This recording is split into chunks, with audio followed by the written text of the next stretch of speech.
হাই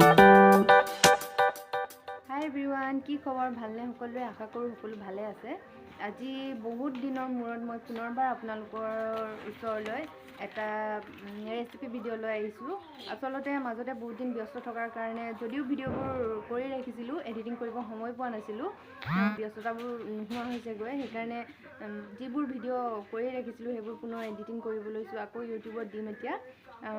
আজি মই আপোনালোকৰ আগত দেখুৱাবলৈ লোৱা ৰেচিপিটো হৈছে এটা পুৰা মাছৰ ৰেচিপি, আৰু ৰেচিপিটো হৈছে মোৰ শাহুমাৰ। আশা কৰোঁ সকলোৱে ভাল পাব, আৰু ভিডিঅ'টো চাই এবাৰ সকলোৱে ট্ৰাই কৰি চাব। খুব ধুনীয়া ৰেচিপি, খুব ধুনীয়া, মোৰ বিশ্বাস সকলোৱে ভাল পাব। বলক তেন্তে দেৰি নকৰি আজিৰ ভিডিঅ'টো আৰম্ভ কৰোঁ। কিন্তু ভিডিঅ'টো আৰম্ভ কৰাৰ আগতে যদিহে আপোনালোক মোৰ চেনেলত নতুন, তেনেহ'লে মোৰ চেনেলটো ছাবস্ক্ৰাইব কৰি দিব, লাইক কৰি দিব, শ্বেয়াৰ কৰি দিব, আৰু ভিডিঅ'টোৰ শেষত কমেণ্ট এটা কৰি দিব যে ভিডিঅ'টো চাই কেনে পালে। তেন্তে বলক আজিৰ ভিডিঅ'টো আৰম্ভ কৰোঁ। ৰেচিপিটো বনাবৰ কাৰণে মই লৈছোঁ পিঁয়াজ পাত অলপ আৰু ধনিয়া অলপ। পিঁয়াজ পাতখিনি মই এনেকৈ ডাঙৰ ডাঙৰকৈ টুকুৰা কৰি কাটি লৈছোঁ। জলকীয়া লৈছোঁ মই 5টামান, দুফাল কৰি লৈছোঁ। মিডিয়াম চাইজৰ পিঁয়াজ এটা মিহিকৈ কাটি লৈছোঁ। ধনিয়াখিনিও মই অলপ ডাঙৰ ডাঙৰকৈ কাটি লৈছোঁ, আৰু আলু দুটা বইল কৰি লৈছোঁ। আলু দুটা মই টুকুৰকৈ কাটি ল'ম অলপ ডাঙৰ ডাঙৰকৈ।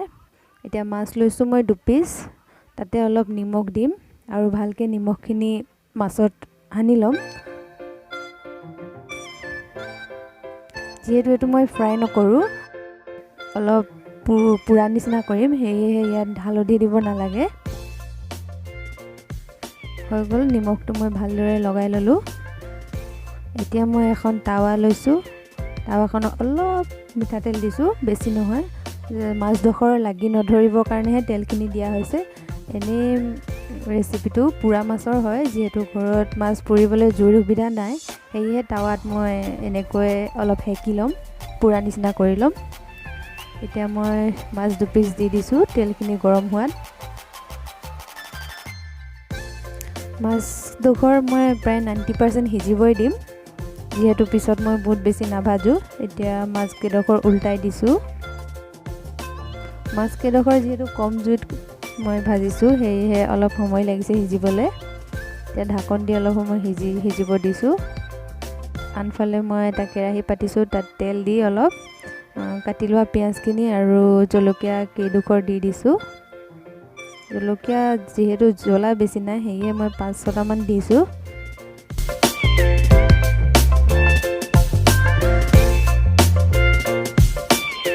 অলপ সময় লৰাই লৈছোঁ। পিঁয়াজখিনি অলপ ৰঙচুৱা হ'ব দিছোঁ। তাতে অলপ হালধি দিছোঁ নিজৰ আন্দাজ মতে। সেইখিনিও অলপ লৰাই লৈছোঁ। এতিয়া ইয়াতে মই নিমখ অলপ দিম। নিমখ বেছি নিদিওঁ, যিহেতু মাছত মই নিমখ দি সানিয়ে লৈছিলোঁ। যে নিমখৰ আন্দাজটো যিহেতু সকলোৱে জানেই, নিমখটো নিজৰ সোৱাদ অনুসৰি দিব। আলু দুটা মই এনেকৈ ডাঙৰ ডাঙৰকৈ কাটি লৈছোঁ। প্ৰথমে আলু কেইডোখৰ দি ল'লোঁ। আলু কেইডোখৰ মই অলপ সময় ভাজি ল'ম, ভালদৰে লৰাই লৈছোঁ।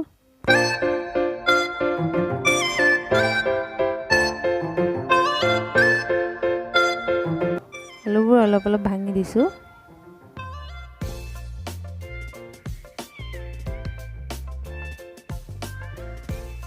আলুখিনি অলপ ভাজ খোৱাত মই পিঁয়াজৰ পাতখিনি দি দিছোঁ।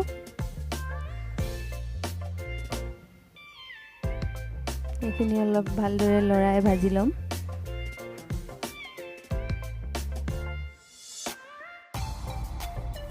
এই ৰেচিপিটোত যিহেতু মই কোনো ধৰণৰ মছলা ব্যৱহাৰ কৰা নাই, তেল, নিমখ আৰু হালধি, সেয়েহে ৰেচিপিটো হেল্ডিও হয়, খাবলৈ খুব সোৱাদো হয়।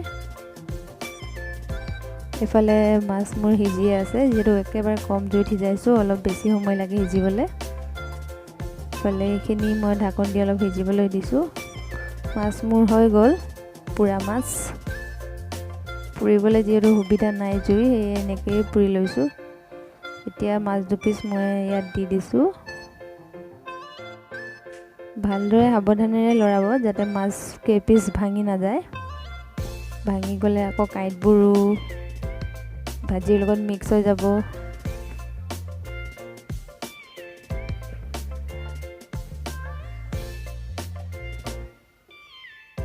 এতিয়া মই কাটি লোৱা ধনিয়াখিনিও দি দিছোঁ।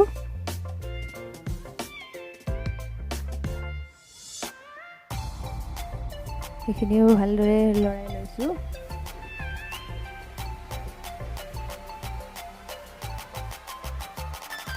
কিছু সময় লৰোৱাৰ পাছত মই অলপ সময় ঢাকি সিজিবলৈ দিম। যিহেতু এইখিনি প্ৰায় গোটেইখিনি সিজিয়ে থকা, বেছি সময় সিজাব নালাগে। পুনৰ লৰাই লৈছোঁ। অলপ সময় লৰোৱাৰ পাছত মোৰ এইখিনি হৈয়ে গ'ল। এয়া মোৰ পোৰা মাছৰ ৰেচিপি ৰেডি। জুইত পুৰিব পালে বেছি ভাল হয়। ভিডিঅ'টো চোৱাৰ বাবে বহুত বহুত ধন্যবাদ।